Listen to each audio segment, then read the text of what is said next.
I'm just your average, snack-loving, adventure-chasing golden dog.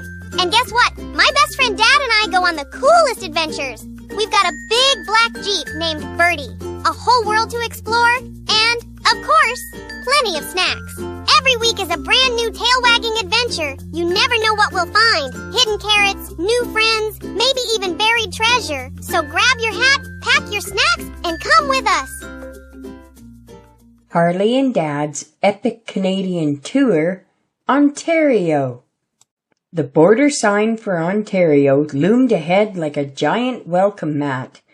Harley sat up in his seat, ears perked and tail swishing against the upholstery. "Ontario," he barked. "Do they have snacks here?" Dad chuckled. "They have everything here. Big cities, incredible nature, history, and yes, plenty of snacks." Harley grinned. "Good, because I was worried we might have to turn around." Their first Ontario stop was along the rugged Lake Superior shoreline, where the wind whipped in from the endless blue. The Lake Superior Shipwreck Museum sat atop a rocky cliff, its red-roofed buildings watching over the lake like guardians. Inside, Harley sniffed the air.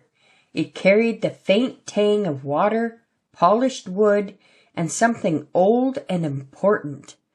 Glass cases held model ships, faded logbooks, and lifebuoys from vessels that had sailed their last voyage. A guide leaned down with a smile. "Ever hear of the Edmund Fitzgerald?" Harley tilted his head. "Was he a fisherman?" Dad shook his head. "Not exactly. The Edmund Fitzgerald was one of the largest freighters ever on the Great Lakes. She carried iron ore, enough to build cars, bridges, even skyscrapers. But in November 1975, a terrible storm hit Lake Superior. Waves as tall as 3-story buildings pounded the ship, and she sank with all 29 crew members on board." Harley's ears drooped. "That's really sad." "It is," Dad agreed.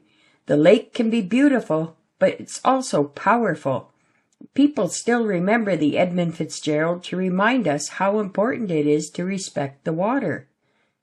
Harley padded over to a huge window and stared at the waves.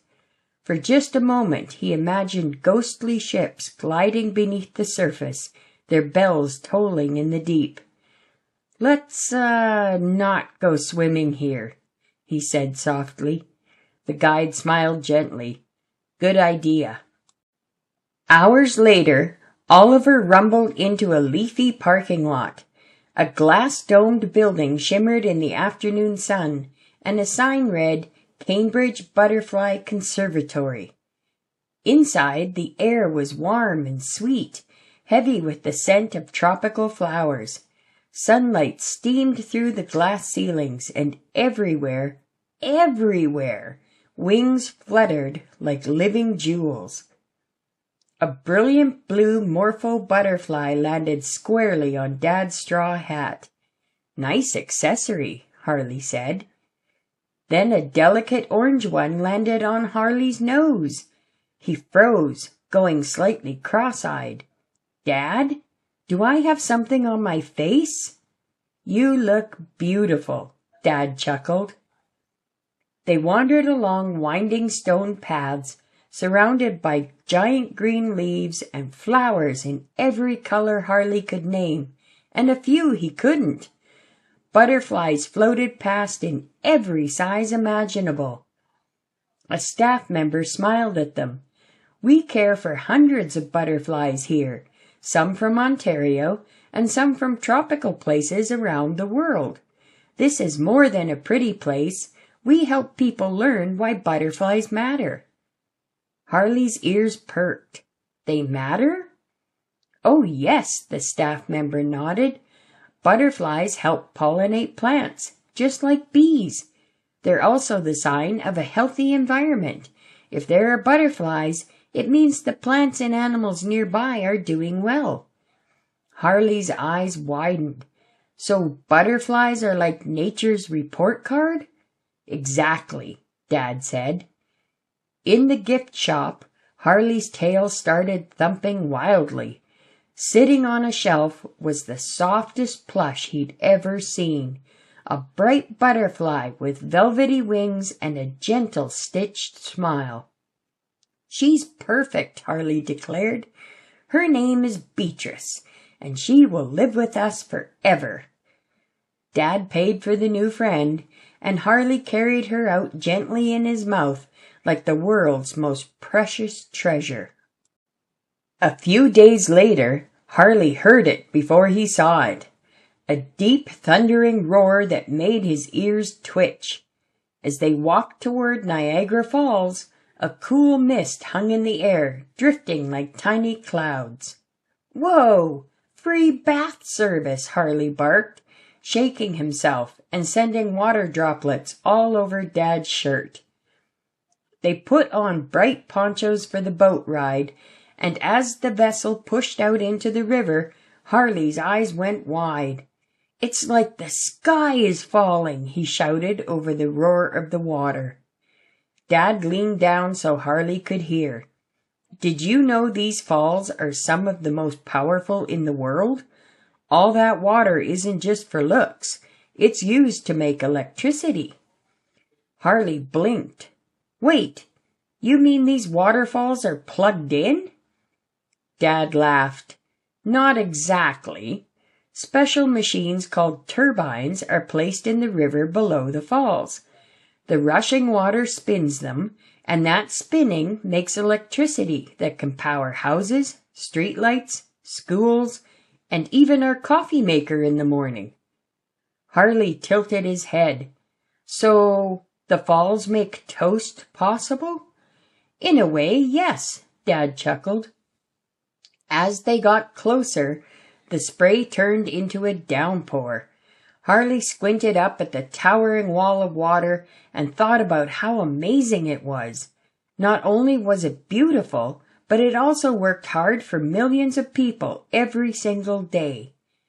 By the time they stepped back onto the dock, Harley's fur was plastered flat, his tail drooping like a soggy mop.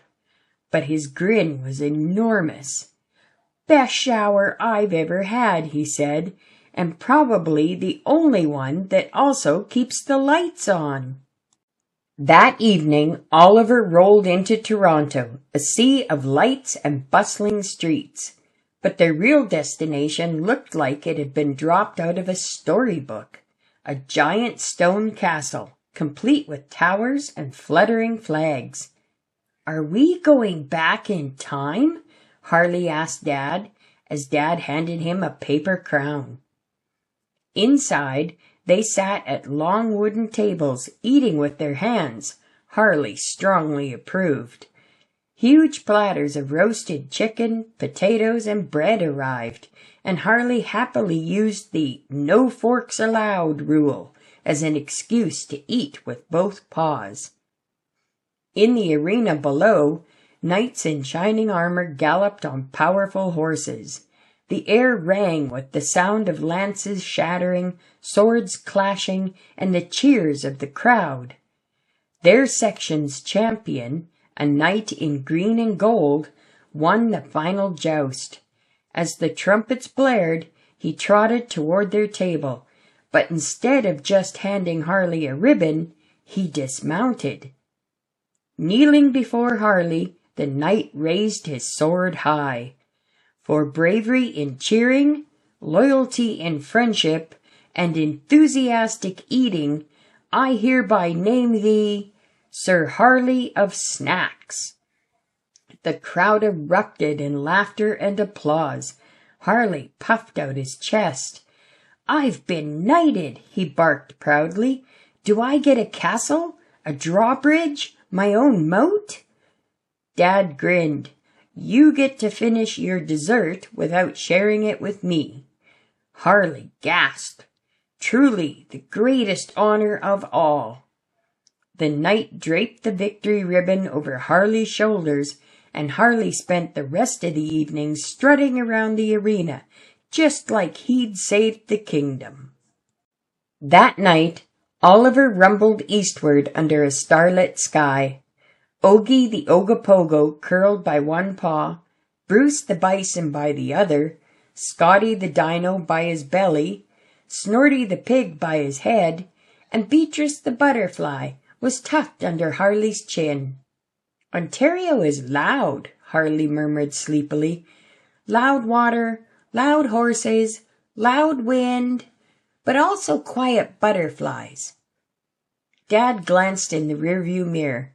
"And that's what makes it beautiful, buddy. A little bit of everything." Harley yawned, eyes closing. "I'm glad we saw Ontario. Best trip ever." What a great day that turned out to be. Best day ever. I can't wait until next week when we go on another adventure. Make sure you click subscribe so you can join me, and like my video too, please, because I sure like you.